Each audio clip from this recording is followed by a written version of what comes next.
So, yun. Live po tayo.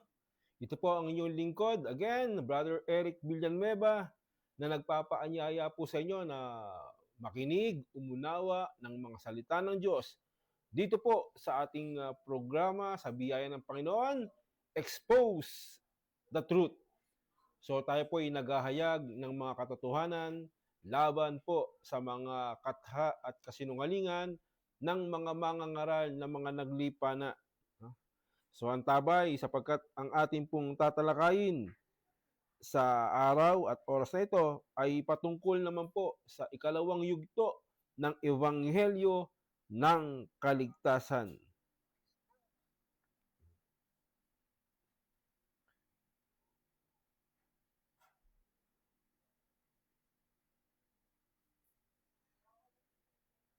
So habang naghihintay po tayo ng ating mga kaibigan na ibig magtanong, ay handa po natin silang pagsilbihan. Opo, pagsilbihan.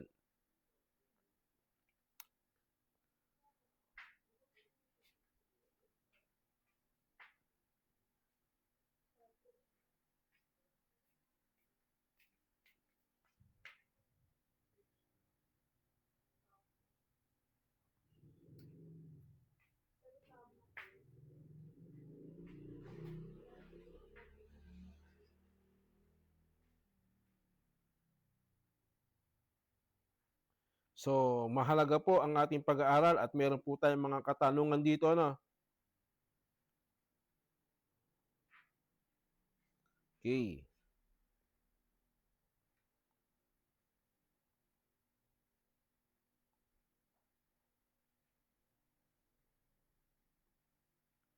So, kung mapapansin po ninyo, no, meron po tayo diyang na isang video again ni Dudes, no, Arisgado, na isang mangangaral po na bulaan na nangangaral ng ebanghelyo na hindi naman nauunawaan. Okay? So, antabayan niyo po at tingnan po natin ang kanyang aral at mga salita at mga saysay sa kanyang video, no? So, meron din ng mga katanungan po diyan, no, na tulad po nila Sister Emmy na meron po silang mga tanong diyan at sasagutin po natin about naman po, no, sa ilan ba talaga ang ebanghelyo ng Biblia na tinutukoy. So, papunta na po tayo doon, bagamat nung nakaraang araw, na, ay atin pong pinag-aralan about nga po dyan, no, sa ebanghelyo ng kaharian. At malinaw yan, no? Yung ebanghelyo ng kaharian na kung saan, no, ay isinugo, no, si Kristo bilang Mesaya doon po particular sa kanyang bayan, no, sa bayang Israel na nangaligaw. So doon po siya particular isinugo at ipinangaral nga yung siyempre handun yung kautusan, di po ba? Okay. Pero itong ebanghelyo ng kaharian na tumutukoy doon na kay Kristo sa panahon ng siya'y isinugo bilang Mesaya na tinanggihan naman po siya ng mga Hudyo. Wala pong particular dito na tinutukoy na si Kristo ay nangaral sa mga hentil ng ebanghelyo. So, kung papansinin po natin, no, ang mga aral ng iba at mga katanungan ng iba na para again, yung ebanghelyo ay tumutukoy sa isa lang per se, particular, magkakaisa, magkakasama, magkakatulad ang ebanghelyo ng kaharian, ebanghelyo ng biyaya, no, ano pa?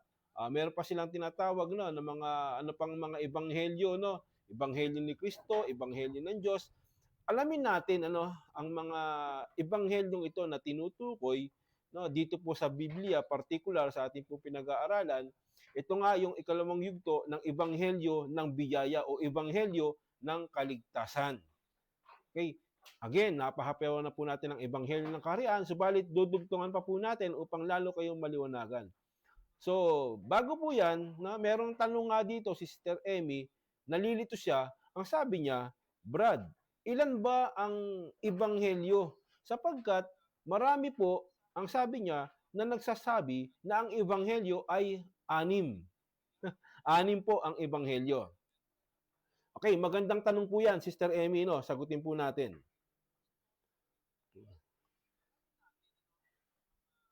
So, ito pong ebanghelyo, ulitin po natin, no? Okay. Ang ebanghelyo ay kumakahulugan po, no, sa isang salita na mabuting balita. Pag sinabing ebanghelyo, ito po yung mabuting balita. Pero hindi dahil sa isinabing ebanghelyo ay magkakaisa na at magkakatulad na ang mga niluloob nito. Halimbawa, ebanghelyo ng kaharian. Ano ba yung konsepto ng ebanghelyo ng kaharian? Kanino tumutukoy ang ebanghelyo ng kaharian? Para kanino ang ebanghelyo ng kaharian? Bagamat yung ebanghelyo, again, ulitin natin, ay isang salita tulad ng mabuting balita. So nagpahayag ang Diyos ng mabuting balita sa Israel, no, na ebanghelyo ng kaharian na ipangangaral ng Mesaya, opo, bilang upang maghari, upang maging gobernador sa bayang Israel at iligtas ang kanyang bayan. Yun po yung ebanghelyo ng kaharian. Sa Biblia, no, merong tinutukoy po, kung mapapansin natin, merong sinasabi diyan na ebanghelyo ni Mateo, ebanghelyo ni Marcos, ebanghelyo ni Lucas, no? Okay, ebanghelyo ni Juan. So apat, no. Pero yung apat nang 'yan, no, isa lang po 'yan, no? Isang ebanghelyo, mabuting balita na pinapalooban po 'yan ng kapanganakan hanggang sa kamatayan ni Kristo, yung kanyang istorya, yung pangyayari sa kanya, no? Yan po yung ikinukwento at inalalarawan ng apat na ebanghelyong yan. Ebanghelyo ni Mateo, ni Lucas, ni Marcos at ni Juan. Pero isa lang po yan. Isang ebanghelyo po yan na magkakatulad o magkakaisa. At sa ebanghelyo na yan, ipinangaral po dyan yung ebanghelyo ng kaharian. Yun yung ebanghelyo ng kaharian. So, pakinggan po natin, no, ang isang taong nagpapanggap na mangangaral na si Dudes, no? Okay, pakinggan po natin siya sa kanyang mga sentimento about dito. Paano to? Okay, sandali lang po Play lang po natin to, ano. Play natin yung video. Yan po. Saan okay? Yun, okay na. Okay na. Okay, ilagay po natin dito sa yan. Advance na tayo na para magandang ating pag-aaral. Yan. Ano bang oras to?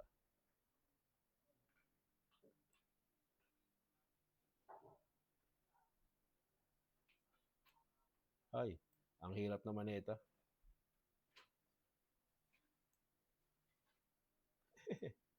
Hindi ko ma-play. Sandali lang Medyo mahirap Hindi lang nak. Ako na. Hindi ko kasi ma-champuan yung 10 minutes eh. Kasi doon lang tayo sa 10 minutes. Paano ba ma-champuan yung 10 minutes na yan? Okay, play na natin. Tanong, ano ang tawag sa Ebanghelyo ng Diyos na ipinangaral ni Jesus sa ibang kasulatan nung time nagmula sa panahon ni Juan, nung madakip si Juan? Basa. Basa, Lucas 16 at 16. Ganito ang ating mababasa. Himay-himayin natin ng maigi, mga kaibigan, para maliwanag. Ang kautusan at ang mga propeta ay nanatili hanggang kay Juan. Mula nooy, mula kay Juan, ang ebanghelyo ng kaharian ng Diyos ay ipinangangaral at ang bawat tao ay pumapasok doon na nagpipilit. Sino nangaral? Mula nang si Juan ay nadakip. Mula kay Juan, mula sa time ni Juan, sino ang nangaral nung nadakip si Juan? Si Jesus. Ano yung pinangaral ni Jesus sa Marcos 1:14? Ang ipinangaral niya ay Ebanghelyo ng Diyos. Ayon dito kay Lucas, ang ipinangaral ni Jesus mula kay Juan ay Ebanghelyo ng kaharian ng Diyos. Magkapareho ba o magkaiba? Magkapareho. Kaya yung Ebanghelyo ng kaharian, yung Gospel of Kingdom at Gospel of God, magkapareho yan. Iisa lang yan. Kaya nga, sinabing Ebanghelyo ng Diyos kasi galing sa Diyos. Ebanghelyo ng kaharian ng Diyos. Ibig sabihin, doon sa kaharian ng Diyos nagmula o doon sa Diyos nagmula ang ebanghelyo, ibinigay kay Kristo at ipinangaral sa mga dukha. Tinawag na ebanghelyo ng Diyos at ebanghelyo ng kaharian ng Diyos o mabubuting balita. Bakit mo pag-ibahin, Jason? Hindi naman magkaiba yan. Iisa lang yan. O, tinawag ebanghelyo ni Kristo. Bakit ebanghelyo ni Kristo? Kailan tinawag na ebanghelyo ni Kristo? Ang mga apostol na ang nagtawag dito, partikular si San Pablo, na ebanghelyo ni Kristo, ang ebanghelyo ng Diyos. Bakit?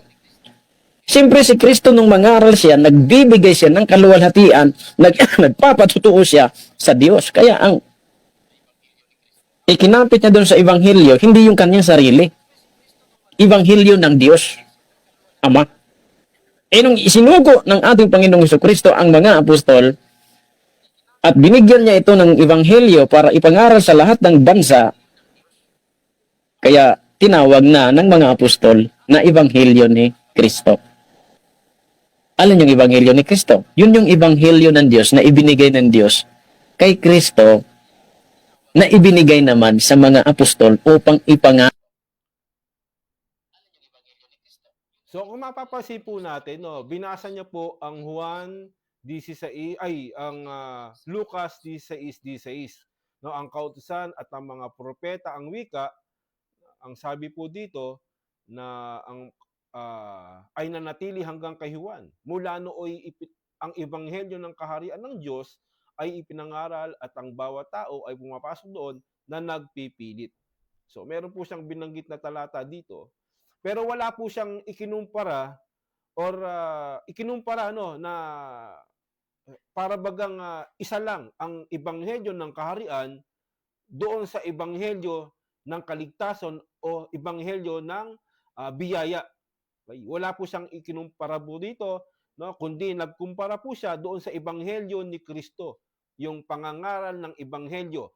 Yung ebanghelyo ni Kristo, mga kapatid, no, isa din po yan no, na sinasabi po, kapag sinabing ebanghelyo ni Kristo na ipinangaral ni Kristo, pumapasok po yan sa ebanghelyo ng kaharian sapagkat dito yung buhay niya, no, yung kanyang ipinangangaral sa ebanghelyo ng kaharian. No? Ano yung ebanghelyo ng kaharian again, no? Ito po yung Mesaya na paririto na tinanggihan po ng tao. So, bagamat yung ebanghelyo ni Kristo na tinutukoy po sa sulat po doon sa mga talata na binabanggit, no, ay tulad ng ebanghelyo ng kaharian na sinasabi po doon na mabuting balita na tumutukoy po sa ebanghelyo ni Mateo, ebanghelyo ni Lucas, ebanghelyo ni Marcos, ebanghelyo ni Juan, na sinasalaysay po dito yung buhay ni Kristo ng kanyang kapanganakan hanggang sa kanyang kamatayan. Na? Yan po ang tinutukoy po dyan na ebanghelyo ni Kristo. No? Yan po ang tinutukoy dyan. So ngayon, wala po siyang ikinumpara dito na ebanghelyo ng kaligtasan o ebanghelyo ng biyaya. Kasi wala namang siya mababasa sa Juan, wala siya mababasa sa Mateo, sa Marcos, sa Lucas, na ebanghelyo ng biyaya. Again, ulitin po natin, no, habang nangangaral si Kristo, no, sa kapanahunan niya, ay naroon na po yung transition period. Kaya nga, maraming nagalit sa kanya sapagkat dala niya ibang aral, kumbaga. No? Hanggang sa siya'y hinahatulan, no? Binabato, at ano pa, hanggang sa kamatayan sa krus. Kasi nga, no? Andun na po yung transition period. Bagamat sa transition period, andun pa rin yung pagkasugo sa kanya upang ipangaral yung ebanghelyo ng kaharian. Upang ipangaral yung ebanghelyo ng kaharian. Again, ulitin natin, no? Bagamat magkaisang kahulugan ng salita, ebanghelyo o mabuting balita, subalit yung pinapalooban nito ay mayroon pong pagkakaiba. Ito po yung time frame o timeline o yung elemento ng panahon ng pagbabanggit at pangangaral ng ebanghelyo. Ano bang ebanghelyo ang pinangangaral diyan ni Kristo? Yung ebanghelyo ng kaharian. Na? Si Kristo nga, ang sabi niya ay ako'y sinugo, no? Doon po sa Israel sa mga nangaligaw. Siya po ay inilagay na kaligtasan, gobernador doon po sa Israel. Yan po yung ebanghelyo ng kaharian. Yan po ang tinutukoy diyan, ano po. Ngayon, basa pa tayo ng talata upang maunawaan po natin, no. Dugtong lang po natin 'to sa mga unang pahayag po natin, no. Dito rin po sa Lucas. Para maunawaan po natin, no, na ginagamit din ito ng mga talata nitong ating pong kaibigan. Masabi dito, at ibinigay sa kanya ang aklat na ni Isayas at binuklat niya ang aklat na nasumpungan niya sa dakong kinasusulatan. Ano po yon? Tuloy. Sumasa akin ng Espiritu ng Panginoon, sapagkat ako'y pinahiran niya upang ipangaral ang mabubuting balita sa dukha. Ako'y sinugo niya upang itanyag sa mga bihag ang pagkaligtas at sa mga bulag ang pagkakita upang bigyan ng kalayaan ang nangaapi. So, marami pong bulag kasi no, sa panahon ni Kristo, yung Israel. Again, ulitin natin mga kaibigan, mga tagapakinig, sinugo po siya sa bahay ni Israel, sa mga nangaligaw. Maraming bulag doon eh. Marami po doon mga bihag. Marami po doon mga pilay sa espiritu, bulag, bingi sa espiritu, doon po siya isinugo ng Panginoon sa bayang iyon. At ito, gagampanan niya po ito habang siya ay nabubuhay. Ngayon, ito po ay nakatala doon po sa Isaiah 61 at sa talata pong 1. Kinot lang po ito ni Kristo. At ito, nagkaroon po ng kaganapan, kailan? Sa panahon po niya ng kanyang pangangaral ng ebanghelyo ng kaharian doon po sa Israel o bayan ng Israel. Wala pa siyang pinangangaralan ditong mga hentil. Unang-una, maging ang mga apostol. Sabi ni Kristo, huwag kayong pumunta sa daan ng mga hentil, kundi doon lang sa bahay ni Israel, sa mga nangaligaw. Yun po yung tinatawag nating elemento ng panahon o yung timeline, time frame ng ebanghelyo. Bagamat isa ang salita, mabuting balita, ebanghelyo, pero yung kadugtong nito, ebanghelyo ng kaharian, ano yung ebanghelyo ng kaharian? Yan po yung pumapaloob nga, dito nga po sa inaral ni Kristo nung siya'y nabubuhay para sa Israel. Subalit tinanggihan po siya ng bayang Israel. So, yan po yung ebanghelyo ng kaharian. Talon tayo para lalo po natin maunawaan sa 21. Ang sabi dito, at siya'y nagpasimulang magsabi sa kanila, ngayon naganap na ang kasulatang ito sa inyong pakinig. Ibig sabihin, itong ebanghelyo ng kaharian sa kanyang pangangaral doon sa bayang Israel ay naganap na ang wika, ang kasulatang ito sa inyong mga pakinig. Nagkaroon na ng kaganapan, mga kapatid. So dito, ang kaligtasan na ibinigay sa bayang Israel, ito nga yung Messiah. Ito nga yung tinatawag na dumating na sa inyo ang kaharian ng Messiah o ng Diyos. Ito yung ebanghelyo ng kaharian. Kasi nandun si Kristo eh. Yung Messiah, tinatawag na Messiah ayon sa hula. So, kung mapapansin po natin, mga kaibigan, mga tagapakinig, ito, again, yung ebanghelyo ni Kristo. Ang sabi po, may apat nga yan, pero magkakaisang kahulugan, magkakaisang diwa, ebanghelyo ni Mateo, ni Marcos, ni Lucas, at ni Juan. Lahat ng ito ay naglalahad ng buhay, ministeryo, kamatayan at muling pagkabuhay ni Jesus. Pero hindi silang apat ay magkakaibang mabuting balita, iisa lang po yan. Sapagkat isa lang ang pinapupuntahan po niyan. At ito, pinalulooban po ito na tinatawag po na ebanghelyo ng kaharian. Yung aral po ni Kristo doon sa bahay ni Israel. Hindi pa po si Kristo nangangaral dito o ang mga apostol ng ebanghelyo ng krus. Ebanghelyo ng biyaya o ebanghelyo ng kaligtasan. Wala pa po siyang pangangaral dito kasi nga buhay pa po siya. Sabi dito, naganap na sa inyong pakinig ngayon. Buhay pa po siya niyan eh. Na ipinangangaral niya yung ebanghelyo ng kaharian. Ngayon, puntahan po natin, okay, para maunawaan po natin yung ating pong pag-aaral, na ano yung pagkakaiba ngayon sa ating tinatalakay ngayon dito, bagamat ito po ay sa pagpapatuloy ng ating pag-aaral bilang ikalawang yugto. Pero bago po yan, sa pagpapatuloy natin at ihayag yung ebanghelyo ng kaligtasan, ay panoorin pa po natin ang ating pong video na ating pong ipinapakinig sa inyo. Aral sa mga dukha. Kaya hindi magkaiba yan. Iisa lang yan. Kaibigan Jason. Ha? Basahin mo ang Marcos 1:14 at Lucas 16:16. Sa tiyempo, mula sa tiyempo ni Juan, nung madakip si Juan, ang ipinangaral ni Kristo, Ebanghelyo ng Diyos at Ebanghelyo ng kaharian ng Diyos. Iisang Ebanghelyo lang yan, kaibigan Jason. Kasi galing lahat sa Diyos yan, kaibigan. Ngayon, puntahan natin yung Ebanghelyo kay Abraham. Iba daw yung Ebanghelyo kay Abraham sa 12 Ebanghelyo sa 12 yung Ebanghelyo na ibinigay sa 12 apostol. Mali. Ang sabi niya, yung Ebanghelyo na ibinigay sa 12 apostol ay Ebanghelyo ng kaharian dahil paghahari yan, paghahari. Ano ka ba naman, Jason? Yung Ebanghelyo ng kaharian, yun din yung Ebanghelyo ng Diyos na ipinangaral ni Kristo. Ngayon, doon kay Abraham, mga kaibigan, sa Galatia 3:8, ating mababasa doon, mga kapatid, ang ganito. Mayroong binanggit si San Pablo na ipinangaral na kay Abraham noong una ang Ebanghelyo. Ayan. At sapagkat ipinakita na ng kasulatan na aariing ganap ng Diyos ang mga hintil, Ebanghelyo ng kapayapaan. Tumutukoy naman ito sa resulta ng Ebanghelyo, ng karakter ng Ebanghelyo, ng nagagawa ng Ebanghelyo. Dahil sa Ebanghelyo nagkaroon ng kapayapaan ang mga Gentiles at mga Hudyo. Yan ang dapat mong maintindihan sa pag-aaral. Ha? Pero ba siyang binanggit dito, mga kaibigan, na Gospel of Kingdom, yun din yun eh, kaharian ng Diyos. Isa lang yan, kaibigan. Ayun, yung 4:18, ipinangangaral sa mga dukha ang mabuting balita. Kaya, ang sabi niya, mayroong gospel to the poor. Ano ka ba naman? Ano ba yung ipinangaral sa mga dukha? Bukod ba yun sa Ebanghelyo ng Diyos?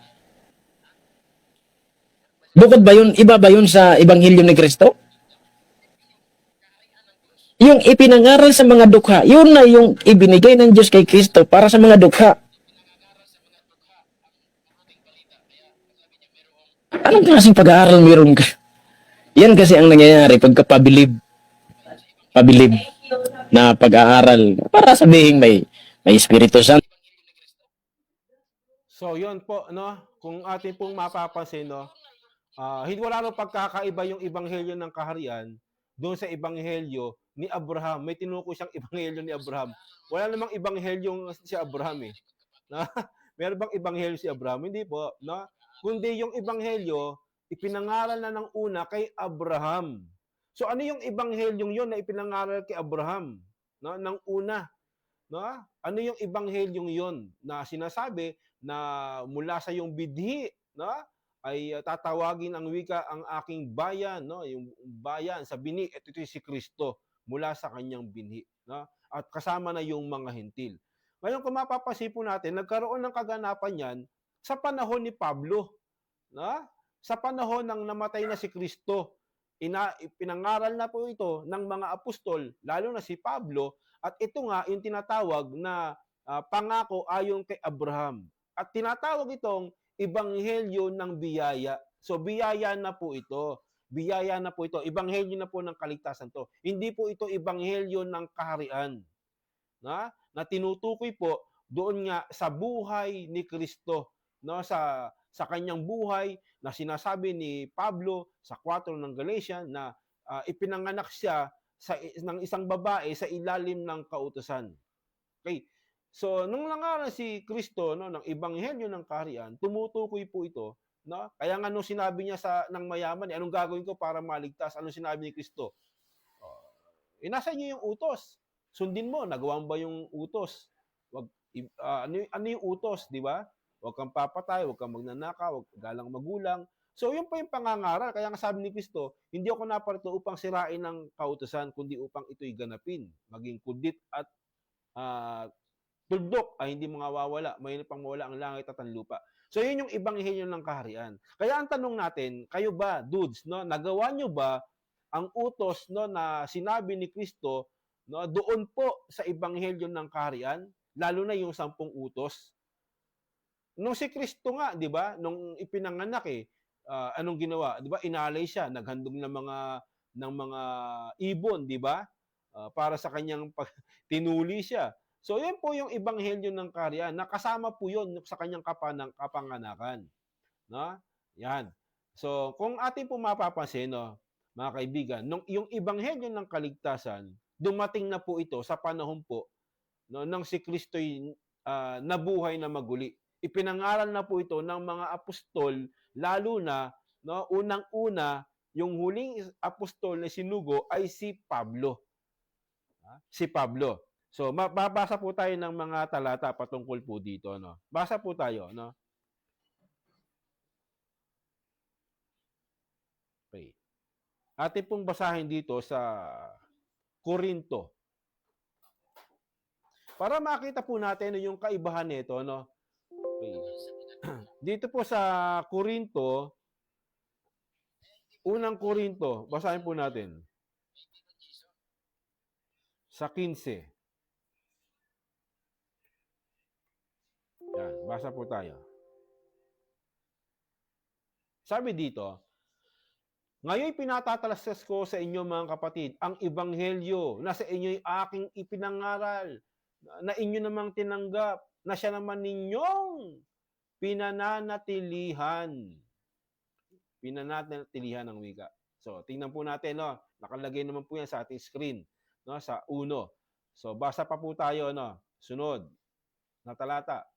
Sa pamamagitan nito'y ligtas kayo kung matayagan ninyong iingatan ng salitang ipinangaral ko, no, sa inyo, maliban na kung kayo'y nagsisampalataya ng walang kabuluhan, sapagkat ibinigay ko sa inyo, no, ang wika, una sa lahat, ang akin namang tinanggap na si Jesucristo ay namatay dahil sa ating mga kasalanan ayon sa mga kasulatan, at siya'y inilibing at siya'y muling binuhay ng ikatlong araw ayon sa kasulatan. So maliwanag, no? Okay, pumasok na po dito yung ebanghelyo ng kaligtasan, na ipinangaral ni Pablo, itong ang wika na ebanghelyo ng kaligtasan, no? Na inyong tinanggap, dito'y ligtas kayo. No? Ito po yung ebanghelyo ng kaligtasan, ito po yung ebanghelyo ng krus, yung kamatayan ni Kristo at ng kanyang muling pagkabuhay. Ang wika dito na ibinigay ko sa inyo, no, ang wika na una sa lahat, ang akin namang tinanggap. So si kay Kristo niya tinanggap 'to, na si Kristo na namatay dahil sa ating kasalanan ayon sa kasulatan at nilibing at muling nabuhay sa ikatlong araw ayon din naman sa kasulatan. So pumasok na po yung ebanghelyo ng kaligtasan o ng biyaya. Ito po yung tinatawag na ebanghelyo ng biyaya sa pamamagitan ng pananampalataya. Hindi tulad ng ebanghelyo ng kaharian na inaral ni Kristo doon sa bayang Israel na nangaligaw na hindi siya tinanggap, na yung Mesaya, yung pagdating ng Mesaya.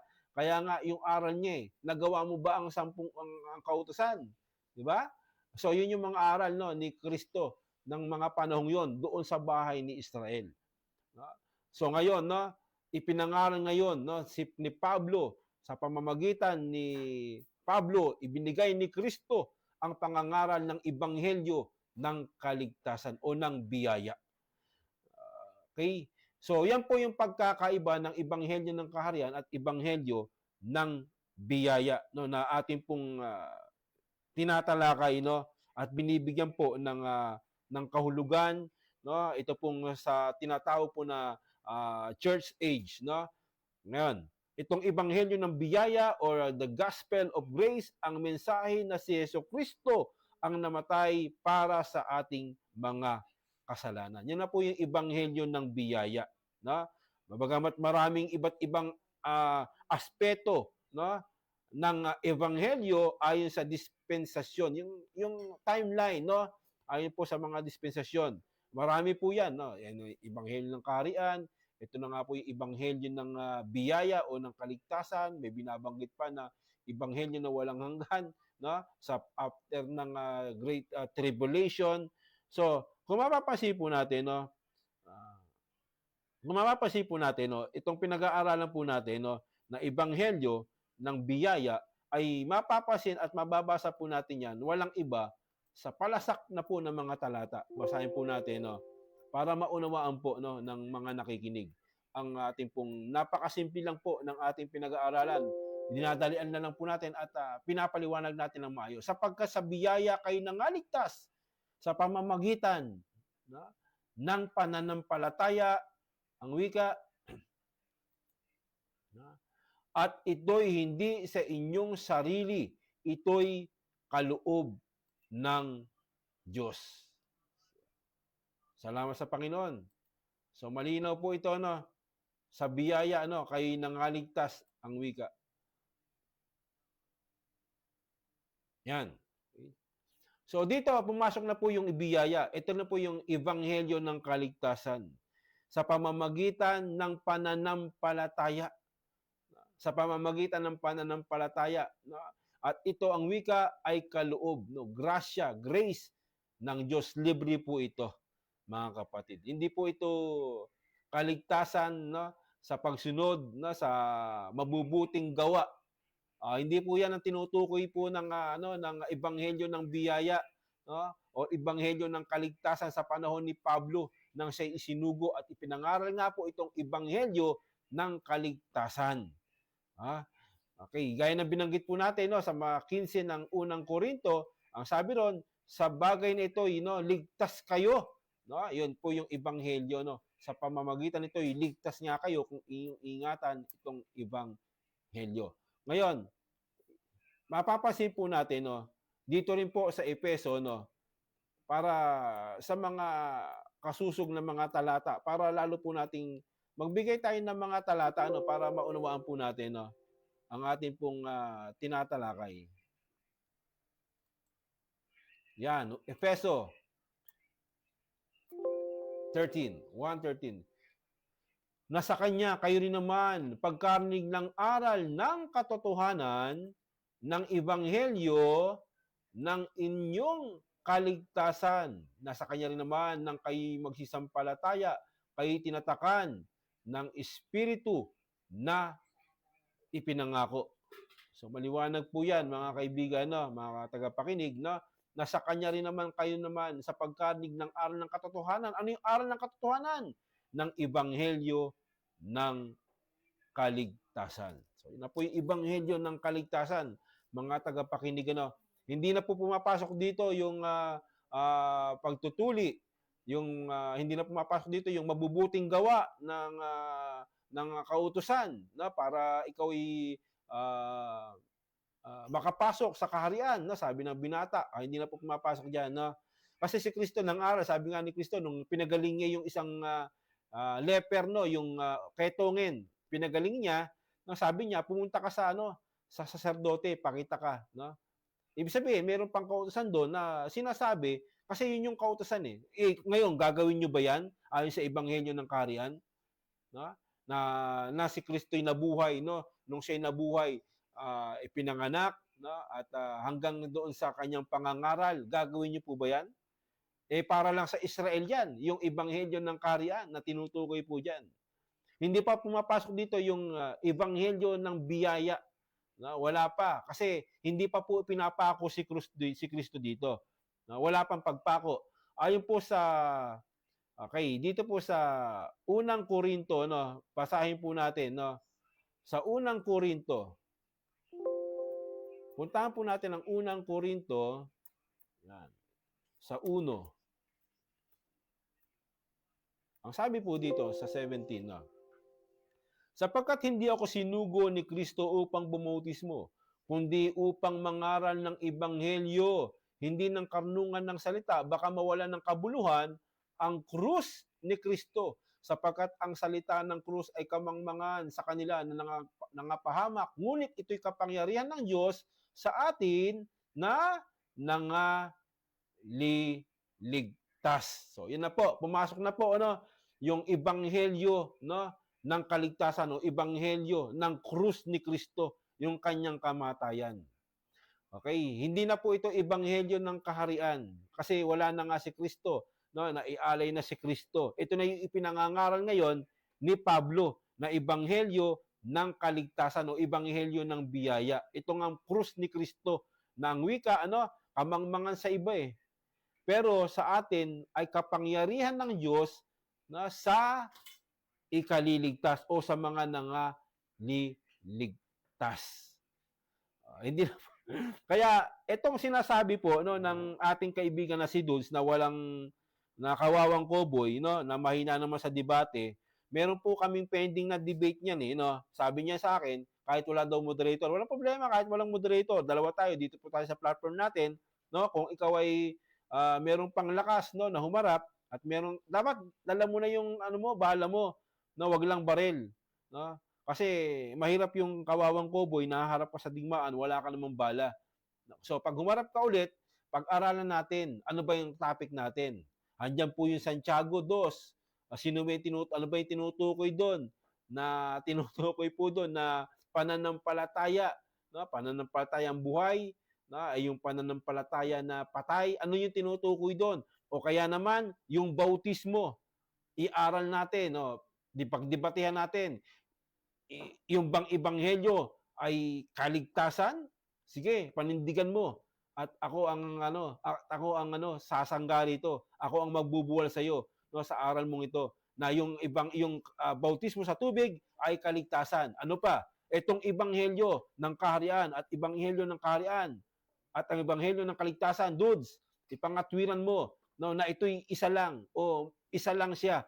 Yung ebanghelyo ng kaharian at ebanghelyo ng kaligtasan. Anong gusto mo sa tatlong topic na yan? At handa po tayong gibain ang iyong kamangmangan, ang iyong haka. Bakit po? Kasi unang-una, sa debate, kitang-kita naman na ikaw ay walang unawa sa debate. Ngayon, hinahamon mo ako patungkol sa kahit walang moderator, sige, papatulan ulit kita para naman tingnan natin kung makakabawi ka pa. Ano yung unahin natin sa tatlong ito, dudes? Anong gusto mong unahin natin sa tatlong ito na debate? Anong topic ang gusto mo? Kahit walang moderator, sige, pagbibigyan kita sa ating platform. Ito bang bautismo sa tubig sa ikaliligtas ng mga tao? Or ito bang Santiago 2 patungkol po sa pananampalataya na napatay? Or itong ebanghelyo ng kaharian at ebanghelyo ng kaligtasan ay iisa ayon po sa iyong paniniwala. Yan, mamili ka, Tingnan natin yung mga aral mo, Nakawawa yung mga inaaralan nito sa totoo lang Nakawawa talaga Okay? Tingnan natin kung anong gusto mo diyan, na iaral po natin at panindigan mo yung aral mo diyan, patungkol diyan. At haharapin po natin 'yan, So, dito po tayo sa mga unang-una, sinagot na po natin, mayroong nang tanong sa atin, ito nga pong si Sister Amy, about sa ilan ba ang ebanghelyo? 6 ba 'yan? Kasi may nagsabi daw na 6. Itong kalaban ni Dudes na hindi ko alam ba't hindi humarap sa kanya, 6 daw yung ebanghelyo. Hindi ko alam kung anong aral niya, ba't naging 6 ang ebanghelyo. Ulitin natin, yung ating katugunan po dito, kay sa tanong po ni Sister Amy, ulitin natin. Ito pong ebanghelyo ay may kasing magkahulugan na salita na mabuting balita. Mabuting balita. Yan po yung ebanghelyo, mabuting balita. So, pag dinugtungan muna po ito ng ebanghelyo ng kaharian, doon na po nagkakaroon ng pagkakaiba ayon po doon sa nakatala o time frame, panahon o elemento ng panahon sa pangangaral. Ano yung konsepto ngayon ng ebanghelyo ng kaharian? Ito ba yung ebanghelyo rin ng kaligtasan o ng biyaya? Hindi po. Magkaiba po yan. So, bilangin natin. Merong ebanghelyo ni Mateo, ebanghelyo ni Marcos, ebanghelyo ni Lucas, ebanghelyo ni Juan. Parang pag binilang natin, 4, di po ba?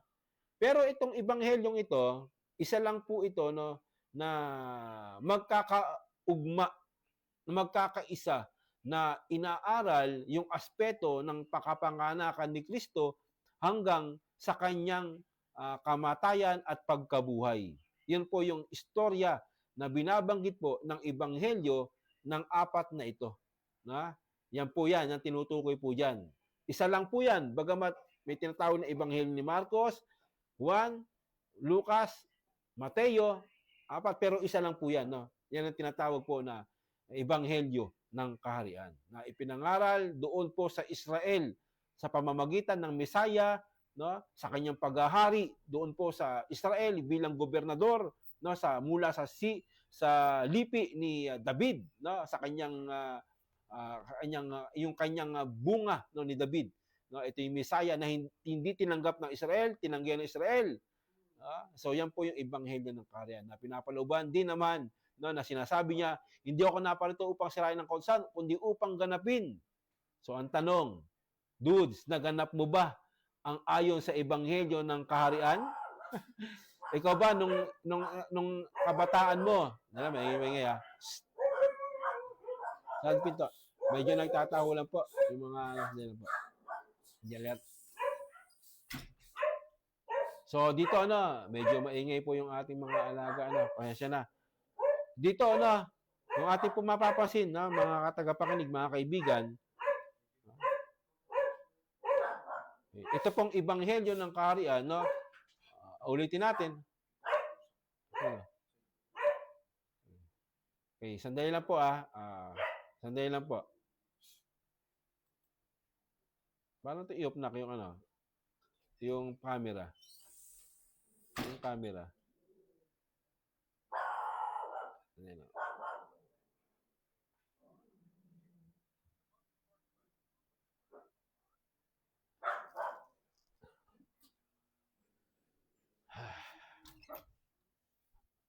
Sino?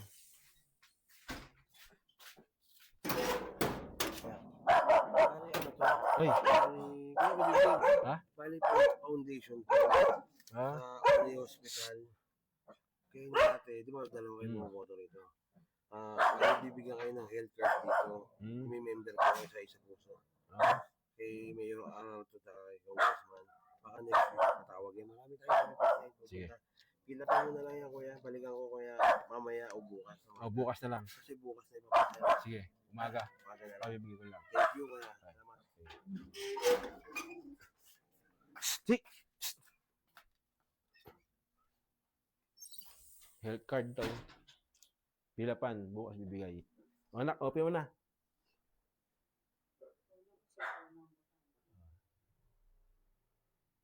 Yun. So, tuloy po tayo, Again, tuloy po tayo sa ating pong pag-aaral, mga kaibigan, mga kapatid. So, magkaiba po yan, So, yan. Shout out tayo muna kay John Lloyd Matugas.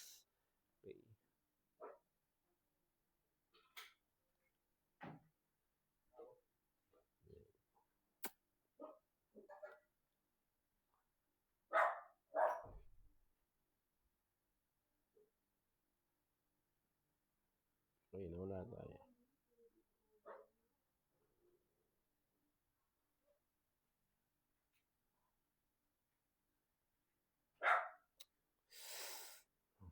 Sa ulo. Okay, nawala po. Ano lang.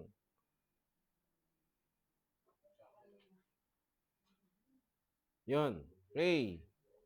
So, shout out Sister Amy Alfonso, Dodds Arriesgado, kay si Bishop, Yan, si Pastor Raimundo Eramis. Shout out kay Camacho, Brother Cap Camacho Baisa. Shout out kay RM Montejo. Shout out Jason Golong. Shout out Badaw, Pastor Badaw Brian. Shout out Roel, Brother Roel Roma. Shout out Jerwin Aquino de la Cruz. Okay. Yan po ang ating mga kaibigan Yan, sa inyong pakikinig So, ngayon, ito yung hamon natin kay Dudes Arriesgado. Mamili ka ngayon, Dudes, Okay, mamili ka, anong gusto mo? Yung bautismo sa tubig ng kaligtasan, sa Santiago 2 patungkol sa pananampalataya na patay, or itong kaharian, ebanghelyo ng kaharian, at ang ebanghelyo ng biyaya ay magkaisa. So mamili ka. para malinaw sa inyong pakinig, no? Brother Dulce, total, nakikinig ka naman, anong gusto mong laban? Anong gusto mong debate dyan? Anong gusto mong unahin natin sa debate? No? Okay, ano pong gusto mong unahin natin dyan? So, dito kay Cleto Katimbang, minention ninyo ako pero hindi naman kayo sumasagot sa mga tanong ko nung una. Hindi ako tagapakinig lang, nagtuturo din ako ng mga kamalian. Okay, ano ba yung tanong ninyo? Hindi ko naman nababasa, hindi ko nga mabasa lahat dito eh. Pagkatapos lang ng live, saka ako nababasa, no, yung mga tanong. Pero dito, hindi ko alam kung ba't di ko nababasa eh. May mga, magtanong na lang po kayo, no? Again, yung nasagot po natin kay Sister Emmy, ilan ba yung ilan ba yung ebanghelyo? 6 ba? No? So, ang sagot po natin, no, may tinutukoy na ebanghelyo pero ang kahulugan ay mabuting balita, depende po sa kadugtong na salita, ebanghelyo ng kaharian, hindi po yan ebanghelyo ng biyaya. Okay? So may binabanggit naman na ebanghelyo ni Kristo, no? May binabanggit na ebanghelyo ng Diyos. Okay? May binabanggit din na ebanghelyo ng kaligtasan, no? Yan, marami po no na binabanggit po diyan. Pero depende po, no, Sister Emmy, sa konteksto kung ano yung tinutukoy dito, no? Kung ano yung tinutukoy po dito kasi may binabanggit nga dito, no, ebanghelyo ni Kristo. Kahit po dito sa sulat po ni Marcos, di ba? Binabanggit po 'yan, no? Ano na ba? Yan. Okay. So, yan, no? May binabanggit po na ebanghelyo ng Diyos, no? Meron pong binabanggit po diyan, no, magkakaisang kahulugan pero sandali lang po ha.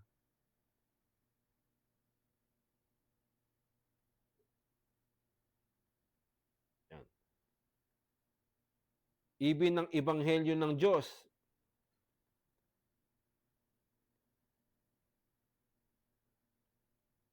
Yan. Sandali lang po. Yan. Binabanggit sa Marcos, no, na sinasabi dito, pagkatapos ng madakip si Juan ay napasa Galilea si Jesus na ipinangangaral ang ebanghelyo alin? Ng Diyos. Yan. Sa unang talata, ang pasimula ng ebanghelyo ni Hesukristo na anak ng Diyos. So binabanggit po yan, no, na ng pasimula, no, ng pangangaral ng ebanghelyo ni Hesukristo na anak ng Diyos ang wika. So ebanghelyo ni Hesukristo, ang anak ng Diyos na binabanggit sa 14 naman, pagkatapos niyang madakip si Juan ay napasa Galilea ni Jesus at ipinangaral ang ebanghelyo ng Diyos. So ano ibig sabihin, no? Kasi binabanggit din ni Juan yan ebanghelyo ng Diyos, may binabanggit siya. No, binanggit din yun ni Kristo, pinasimulan ng pangalan ng ebanghelyo ng Diyos. So depende sa paggamit po yan ng konteksto. No? Ulitin natin, nung sinabi po ito ni Juan, ni Kristo, no, o ng sulat po, lalo na dito sa Marcos, na ebanghelyo, no, ipinangaral ang ebanghelyo ng Diyos, yan lang po yung binanggit dyan sa Marcos, di ba? Ebanghelyo ng Diyos ang binabanggit dyan, na tutukuyin po naman natin, puntahan po natin ng wikang Greek po, no, dito po sa Marcos ay tinutukoy po ito na okay. Yan. Gospel, yan. Evangelion, yan. Theos, hotheos, yan po ang tinutukoy diyan. So bagamat binanggit yan, no, ipinangangaral ng wika ang ebanghelyo ng ipinangaral, no, sa Galilea na ipinangaral ang ebanghelyo ng Diyos, ito po ay tumutukoy po, mga kapatid, sa ebanghelyo ng kaharian. Bagamat sinasabi na pasimula ng ebanghelyo ni Jesucristo na anak ng Diyos, ito po ay tumutukoy pa rin na sa ebanghelyo ng kaharian ayon po kay Marcos, no, doon sa kanyang kapanganakan, no, hanggang sa kamatayan at sa pagkabuhay, no, na handun po pinapalooban siya na ebanghelyo na sinulat ni Mateo, ni Juan, ni Marcos at ni Lucas. Yan po yung ebanghelyo ng kaharian.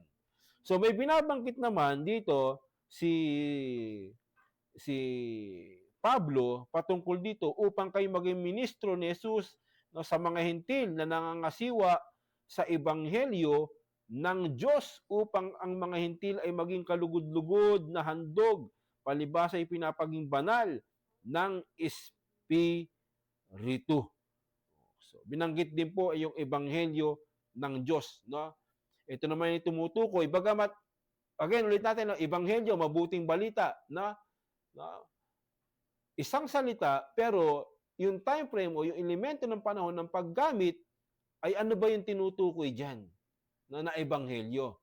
Ebanghelyo ng Diyos ng kaligtasan. Ebanghelyo ng Diyos ng biyaya sa panahon ni Pablo. So, binanggit naman, isa lang, na binanggit dyan, ebanghelyo ng Diyos, kay Marcos lang binanggit na po, na tumutukoy nga po ito, na ebanghelyong ito, yun po yung ebanghelyo ng kaharian. Okay? Yan po ang tinutukoy dyan, na ebanghelyo po ng kaharian. Patungkol po. Dyan nga kay Marcos. Okay, anong katunayan po? Basahin po natin, Dito din po sa sulat po ni Marcos, Basahin po natin ang Marcos.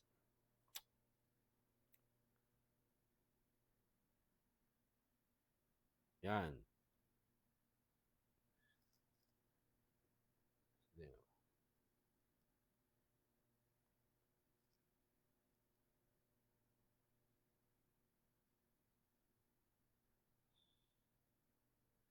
Yan.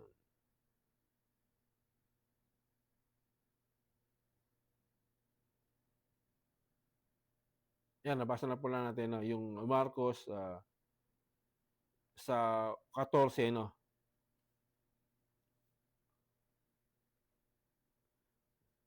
So, yan po mga kapatid, balik po ulit tayo dati. So, yan po, yan po yung tinutukoy dyan na ebanghelyo ng Diyos o ebanghelyo ng kaharian. So, ganapin nyo kung ikaw, dudes, doon ka sa ebanghelyo ng kaharian, kasama ka doon sa Israel, na mga naligaw sa bahay ni Israel, ganapin mo yung ebanghelyo ng kaharian kung kaya mong ganapin. Nagawa mo ba yung buong kautusan tulad ni Kristo? Sige nga, mga brother dudes.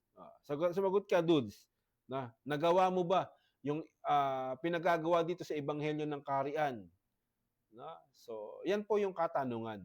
So, napakalaki po ng meron pong magamat isang kahulugan, isang salita, ebanghelyo, mabuting balita, pero magkaibang kaganapan. Konsepto ng pangangaral, magkaiba po siya. Kasi nga, sa panahon ni Pablo, ipinangaral na po yung ebanghelyo ng krus. Yung dumanak na yung krus, yung dugo ni Kristo sa krus. Yan na po yung ebanghelyo. Ito na po yung biyaya, ebanghelyo ng kaligtasan na tinutukoy po ni Pablo. So magkaiba po siya. So again, ilan yung ebanghelyo? Isang salita, ebanghelyo, mabuting balita, pero magkakaibang konsepto o pinapalooban ng aral na patungkol dito na tinatawag po, sabihin na po natin na pumapasok dito yung timeline, yung time frame o elemento ng panahon ng pangangaral at mga salita ng mga apostol at ni Kristo. Bagamat isa lang yan isa lang yung ebanghelyo, mabuting balita, pero ano yung tinanggap mong mabuting balita? Ang tinanggap kasi ng Israel na mabuting balita, ito yung mabuting balita ng kaharian, na na yung dumating yung Mesaya, upang matupad sa Mesaya yung mga nakasulat sa kanya. Yan po yung ebanghelyo na binabanggit po doon, na para matupad yung ebanghelyo, yung nakasulat sa kanya. Yan po yung tinutukoy, na ebanghelyo ni Kristo, na nakapaloob doon, doon sa ebanghelyo. Bukod po dito sa ebanghelyo ng kaharian na tinutukoy naman na para po sa Mesaya na dumating at tinanggihan ng Israel. Ebanghelyo din po siya ng kaharian, pero hindi siya ebanghelyo ng krus. Kasi hindi pa naman namamatay si Kristo noon. Bahagi lang ng ebanghelyo ng kaharian, ebanghelyo ni Juan, ni Mateo, yung kwento nun, no? Mula ng kapanganakan hanggang kamatayan.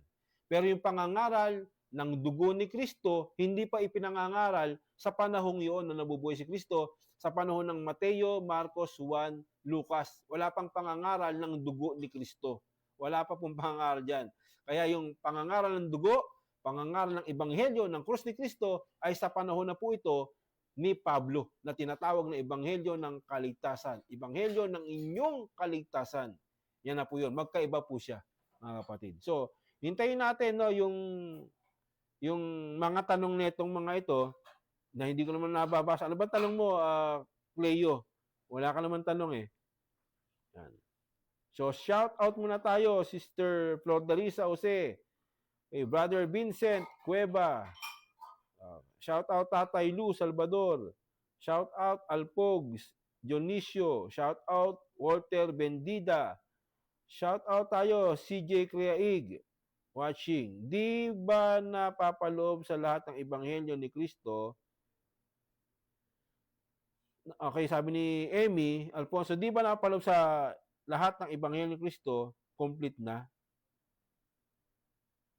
So, yung ebanghelyo ni Kristo, kapatid na Emmy, no, Sister Emmy, kapag sinabing ebanghelyo ni Kristo, sinasabi po yan ni Pablo, no? Ebanghelyo ni Kristo, ebanghelyo ng Diyos, ebanghelyo ng kaligtasan, no? Okay. Yan po yung tinutukoy diyan. Yung napapalooban po ng ng kamatayan ni Kristo sa krus. Pero yung hula po, no, patungkol po sa, ba, may hula patungkol kay Kristo, yung kaganapan na para maganap kay Kristo, siya parurusahan, siya papatayin, no, siya ipagkakanulo, no, yung ba yung tinutukoy nyo? No? O, yan po, yun po yung ebanghelyo po yan, no, na ni Kristo o tinutukoy din po na ebanghelyo ng kaligtasan, no? Napapaloob po yan, no? Sa ebanghelyo ng kaligtasan ni Kristo. Na ang sentro nito yung krus ni Kristo. Pero itong ebanghelyong ito, bahagi lang po ito ng mga hula patungkol sa kanya. Ito po yung prophetic, no, na kay Kristo na mangyayari doon po sa panahon niya. Na, sa panahon niya. Pero yung ebanghelyo ng kaligtasan na tinutukoy ni Pablo, ito po yung ebanghelyo ng krus ni Kristo, yung dugo ni Kristo. Yan po yung tinutukoy diyan. So medyo malalim po yung kahulugan, yung pag-aunawa, na pero kung ating pong hihimayin at ating pong uunawain maigi, mauunawaan po ninyo, Sister Emmy. Na mauunawaan po ninyo. Iba po yung ebanghelyo ng kaharian na si Kristo isinugo para sa Israel, sa bayan ni Israel.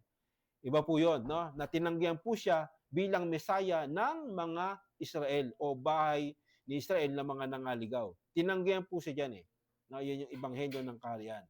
Pero sa ebanghelyong ito na sinulat ni Mateo, ni Juan, handun po yung kwento ng mula kapanganakan hanggang kamatayan at pagkabuhay ni Kristo. Pero hindi pa ipinangangaral dito, no, yung ebanghelyo ng kaligtasan sa krus o dugo ni Kristo.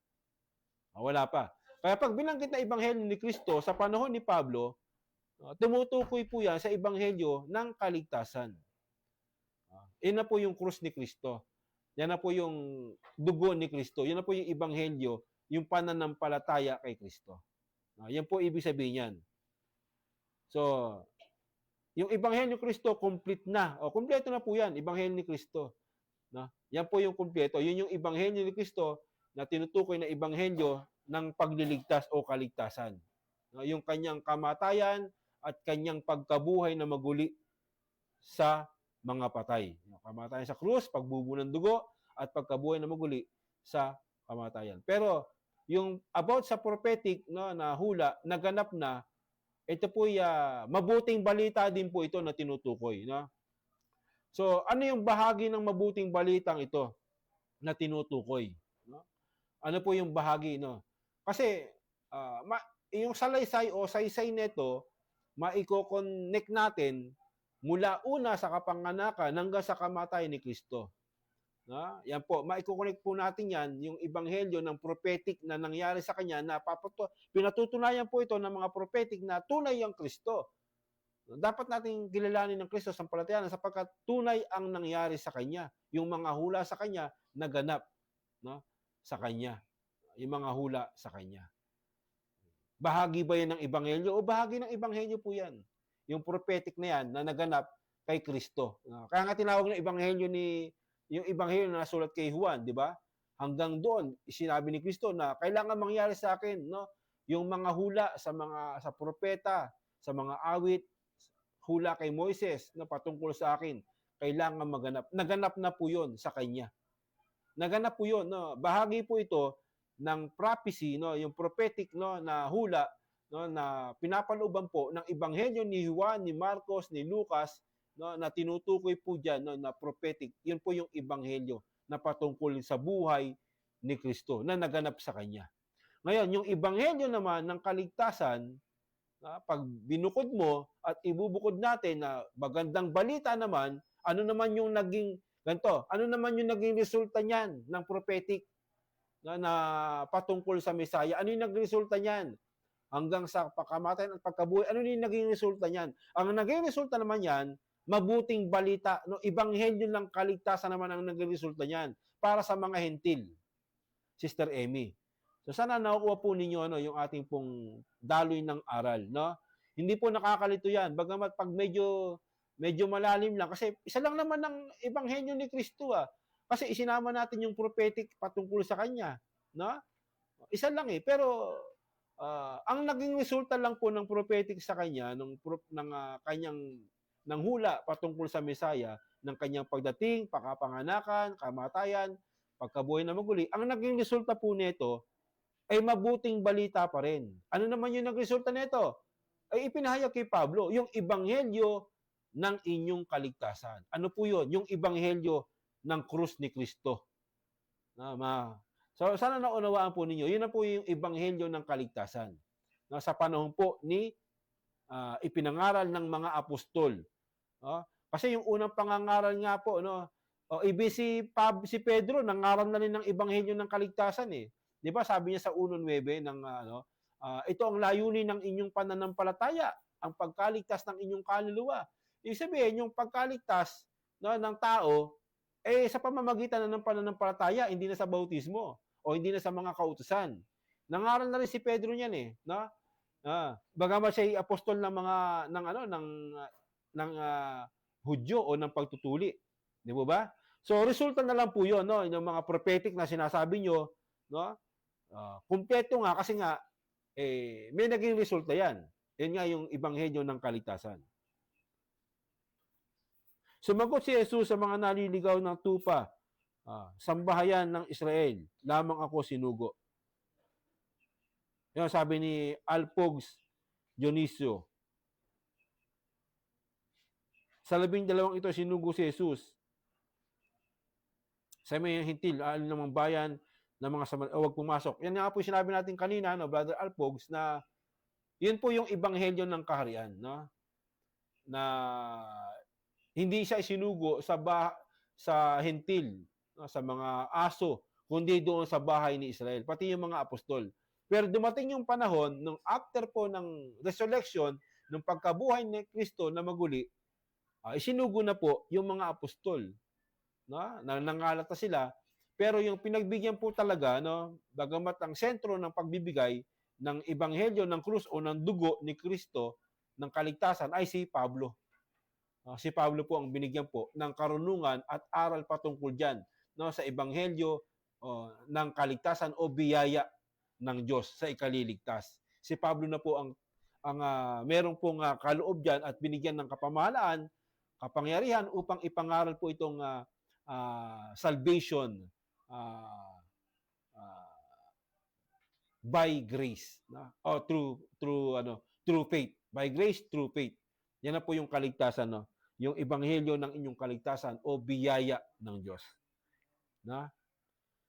So yung nangaral si Pablo, hindi naman niya inaral yung hindi po siya nangaral about sa kaligtasan, yung kapanganakan ni Kristo, Hindi niya naman inaral ni Pablo yung about sa hula, kaligtasan, yung nangyayari kay Kristo, na siya hinula na patungkol dito sa halimbawa, si Kristo Ano ba yung mga aral ni Pablo na patungkol sa mga hula ni na nangyari? Ang inaral ni Pablo no patungkol kay Abraham, yung ebanghelyo na inaral kay Abraham. 'Yon, ebanghelyo po 'yun ng ano ng kaligtasan no ng mga hentil. Ebanghelyo po ng kaligtasan po 'yan. Pero si Pablo, hindi po siya nangaral ng patungkol sa sa kapanganakan ni Kristo, iligtas ka. Wala pong gano'n kasi sa Israel lang po 'yan. Dumating ang Mesaya upang maging gobernador nila upang maligtas yung Israel. Ang inaral nga ni Pablo diyan, ipinanganak si Kristo sa ilalim ng kautusan ng isang babae. Kaya papaano? Ay para matubos niya yung mga nasa ilalim ng kautusan, yung mga Israel na nasa ilalim ng kautusan, tutubusin niya na ipinanganak si Kristo doon sa ilalim doon. Yun yung aral niya para matubos yun. Na? Yan. Paano matutubos? Sa pamamagitan ng pananampalataya ni Kristo. So, yun na po papasok yung ebanghelyo ng biyaya o ng kaligtasan kay Kristo. Yan na po yun. No?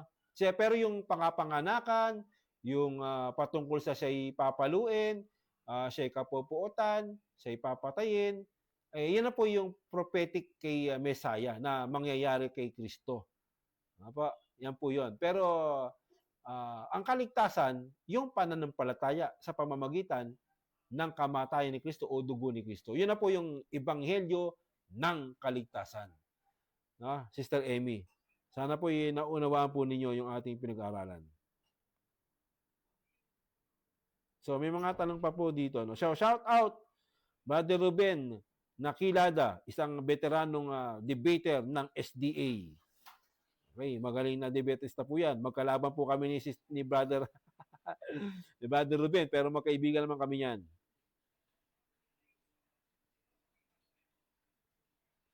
So, tanong dito, na medyo nagkwento na sila rito, no? Huwag muna tawagin si Jason Golong. Hindi rin yan makaunawa sa Blay. Sabi ni R.M. Montejo. Okay? Ilan at ano ito? Yan ang tanong niya. Tingnan natin kung magkakaunawa sila sa kanilang mga tanong. Shout out John G. Algawanon. Shout out Ivan Dolera. Yan ang katanungan, ilan daw ang ebanghelyo? No?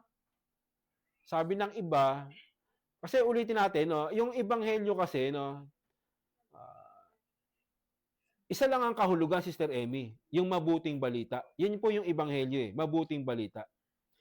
Pero magkakaroon po siya ng ibang kahulugan kasama ng elemento ng panahon o yung time frame kapag dinugtungan muna ng isang salita. Halimbawa, ebanghelyo ng kaharian. So, patungkol yan sa Israel. Na isinugo ang Mesaya sa Israel bilang hari nila. Bilang tagapagligtas nila. Gobernador nila. Kaya lang tinanggihan siya. Yun po yung ebanghelyo ng kaharian. Na nasumampalataya sa kanya, sinusumampalataya, sabi ni Kristo, di ba? Nung siya'y nabubuhay. Pero hindi pa po ipinangangaral dito yung ebanghelyo ng krus. O yung ebanghelyo ng dugo ni Kristo. Kasi, hindi pa siya pinapatay sa krus. Hindi pa dumadanak ang dugo niya. Si Pablo po ang nangaral niyan. Mga kaibigan, mga kapatid. Yung mga, siya yung sentro ng pangangaral niyan, yung ebanghelyo ng biyaya o ng kaligtasan, si Pablo. No? So, yun ang tinatawag naman ng ebanghelyo ng kaligtasan o ng biyaya. Yun naman yung aral ni Pablo. Iba naman siya sa ebanghelyo ng kaharian. Sa ebanghelyo ng kaligtasan. Pero bagamat yung ebanghelyo, isang salita na mabuting balita, magkaugma, magkaparehas, pero ang nilalaman, pag dinugtungan mo ng isang salita, ang nilalaman nun, magkakaroon ng iba o pagkakaiba. Saan? Sa konsepto ng inaaral, ng tinutukoy ng ebanghelyo kung ano ito. Anong ebanghelyo ito? So, pwede mong bilangin, ebanghelyo ng kaharian, isa. Ebanghelyo ng kaligtasan o biyaya, dalawa. So ano yung ebanghelyo ng biyaya? Yun yung ebanghelyo ng kaligtasan ni Kristo, ebanghelyo ni Kristo ng kaligtasan. O ebanghelyo ng Diyos ng biyaya. Yun yung ebanghelyo. So ano naman yung tinutukoy ng ebanghelyo ng kaharian? Sinabi ko na sa inyo, paulit-ulit na yan, dapat naunawaan na ninyo.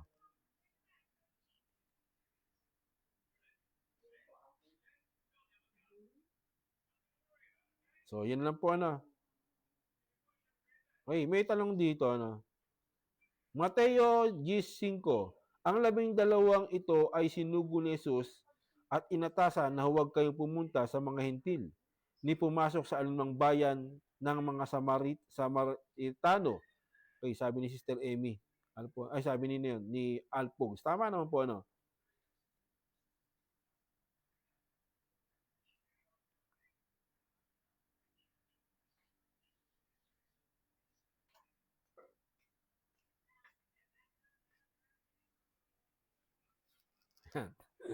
Yan, ang ebanghelyo ni Dudes, no, isa lang, na isa lang daw, magkakaisa lang 'yon. Ano ba, ebanghelyo ng kaharian, isa lang daw 'yun sa ebanghelyo ng biyaya o ng kaligtasan. Ay, 'yun po yung mali. Mali po 'yun, no? Magkaiba po 'yun, no? Magkaiba po 'yun. Hindi po siya isa, no? Kaya nga handun po yung ano eh, yung ano eh, yung katawagan eh na yun yung katawagan ng ebanghelyo ng kaharian, iba sa ebanghelyo ng kaligtasan o ng biyaya. Magkaiba po siya. Yung ebanghelyo ng biyaya, ulitin po natin, yung ebanghelyo ng kaharian, ulitin natin, ito po yung mula nung ikinuwento, yung kapanganakan ni Kristo, yung mga prophetic patungkol kay Kristo, hanggang sa kanyang kamatayan at pagkabuhay na maguli. Yun po yung mga prophetic na about uh, Christ, patungkol kay Kristo na naganap. Naganap po yun, patungkol po doon na tinatawag po na ebanghelyo ni Kristo, ng Panginoong Hesukristo. Pasabi mga prophetic. Pero yung ebanghelyo ng kaharian, patungkol po naman to doon sa hula na isinugo doon nga kay Israel, sa bahay ni Israel. Yun naman po yung ebanghelyo ng kaharian na hindi tinanggap si Kristo bilang Mesaya ng Israel. Tinanggihan po siya. Yan po yung ebanghelyo ng kaharian. So yung ebanghelyo ng kaligtasan naman, ito naman po yung kamatayan ni Kristo.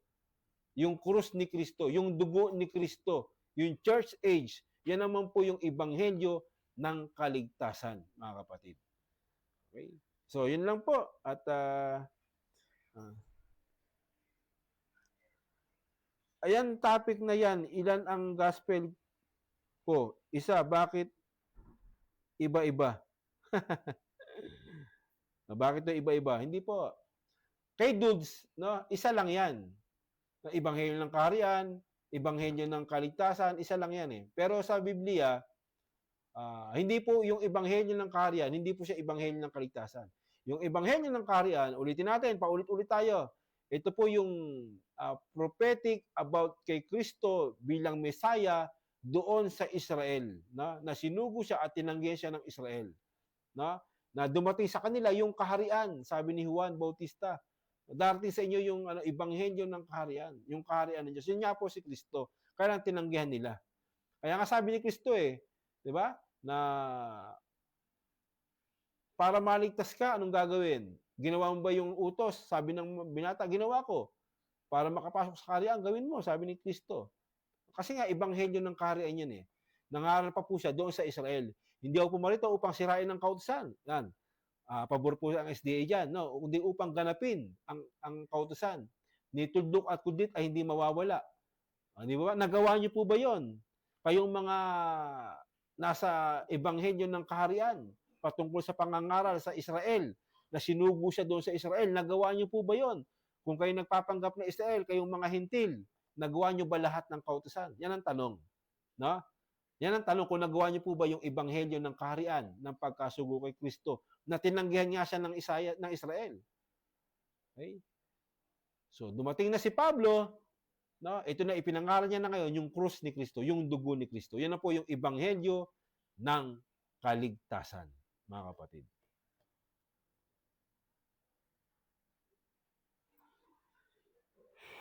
So, yan lang po. Shout out po sa inyong lahat, mga kapatid. Brother Demetrio Barjun, galos po sa pakikinig. Brother Dan D. So, Brother Marte Centeno. Okay, shout out po sa inyo sa mga nakinig. Brother Larry Hernaes. Okay, Brother Benhur Lakigan. Brother Walter Berdida, Tatay Lu Salvador. Nabasa na po natin yan. So, tanong lang po. Pero tingnan natin, no? Kasi may mga ano nga ako na hindi ko nababasa. Pasensya na kayo. Hindi ko po nababasa talaga yung iba eh.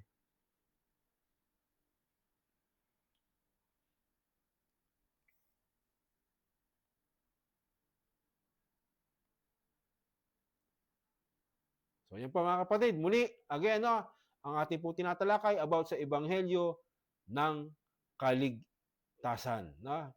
Nag-part 1 po tayo about sa Ebanghelyo ng Kaharian, patungkol po doon sa Israel, sa bayan ng Israel na nangaligaw. Ngayon po, yung Ebanghelyo ng Kaligtasan, patungkol na po ito sa sangkatauhan. Either ikaw ay Hentil or Hudyo, Malaya o Alipin, yan na po yung Ebanghelyo ng Kaligtasan, ang Ebanghelyo ng krus ni Kristo. Ngayon, meron namang tinutukoy na Ebanghelyo, aral ng Ebanghelyo. No, yan naman pumapasok, Sister Emmy. Baka yun ang ibig niyo sabihin ni Sister Emmy. No, baka yun po yung ibig niya sabihin na kumpleto ng Ebanghelyo. Yung aral ni Kristo. Oh, yan naman po yung yung Ebanghelyo na tinatawag po ng kasulatan din, no, na Ebanghelyo, yung aral ni Kristo o aral ni Kristo. Yung mga utos ni Kristo. Tinutukoy din po yan na Ebanghelyo, no? Okay? So, yan po ano ba yung mga aral ni Kristo? No? Ano ba yung mga utos ni Kristo? Yan ba yung sinasabi nyo, Sister Emmy, na napapalooban ng Ebanghelyo ni Kristo? Tama po, kasi Ebanghelyo nga ni Kristo eh. So, Ebanghelyo ni Kristo yan, mga kapatid. Ebanghelyo ni Kristo yan. No? Yan po yung tinatawag na Ebanghelyo ni Kristo, Ebanghelyo ng Diyos, Ebanghelyo ng Kaligtasan. Yan na po yung Ebanghelyo, no, ni Kristo. Inuulit-ulit lang po natin, no? Ebanghelyo na po ni Kristo yan, mga kapatid, na Emmy. Iyan na po yung Ebanghelyo ni Kristo. Ayon po kay Pablo. Kasi sinabi ni Pablo, Ebanghelyo ni Kristo eh. Di ba? Ebanghelyo ng Diyos. Eh ano yun? Eh yun yung Ebanghelyo ng Kaligtasan. Di ba? Ebanghelyo ng Kaligtasan. So, pag pumunta ka naman sa Ebanghelyo ng Kaligtasan na tinuturo, per se, Ebanghelyo, napapalooban ng Ebanghelyo ni Kristo. Ito yung aral ni Kristo. Ano ba yung aral ni Kristo? Manampalataya ka kay Kristo. Na ang dugo ni Kristo sa ikaliligtas. Siya napako sa krus, sa ikaliligtas. Yun yung Ebanghelyo ni Kristo, sa ikaliligtas. Sister Emmy. Baka yun po yung ibig sabihin, no, na tanong. So, walang pagkakaiba ron, no? Sa Ebanghelyo ni Kristo, Ebanghelyo ng Diyos, Ebanghelyo ng Kaligtasan, yun po yung pinapalooban ng Ebanghelyo ng Kaligtasan kay Kristo. No? Either Hentil, aral po yan eh. Ano? Ikaw man na Hentil, Hudyo, Malaya, Alipin, Ebanghelyo po yan ni Kristo. Ebanghelyo ng Diyos yan na patungkol kay Abraham na ikaliligtas ng mga Hentil. Ebanghelyo po ng Diyos yan. Ebanghelyo ni Kristo yan. Na? Yan naman po ay tumutukoy nga sa Ebanghelyo ni Kristo sa ikaliligtas sa mga sasampalataya. Yan po ang tugon po natin, Sister Emmy. So hanggang dyan na lang po kung wala na pong mga tanong. Again, sa ulitin po, kung meron pa pong topic po dyan, ay itatopic po natin sa biyaya ng Panginoon, mga kapatid. Ayan siya na. Ngayon, maglalabasan na po dito yung mga ibang mga tanong eh. Hindi ko na po nababasa, pasensya na kayo. Pagka-off ko nito, saka maglalabasan yung maraming tanong. God bless po. Muli, ito yung lingkod, Brother Eric Villanueva, no? Sa programang ito, no? Expose the truth. God bless po sa inyo lahat. Shalom.